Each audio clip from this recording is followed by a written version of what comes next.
जय जगन्नाथ सांग मैंने चुट्टी उपुड़ा को नहीं गोटे सुंदर घर उपचार जो भाई भौणी मानकर चुट्टी उपुड़ुची गोटे सुंदर घर उपचार गोटे पात्र रे किछि पानी नहीं जिबे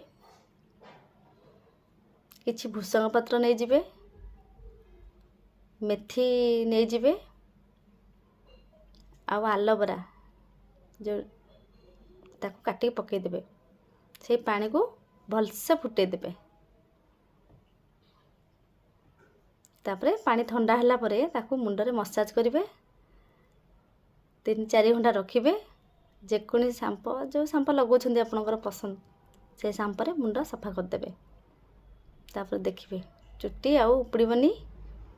चुट्टी बढ़िया देखा जीवो भल शाइनिंग करिवो ग्लो करिवो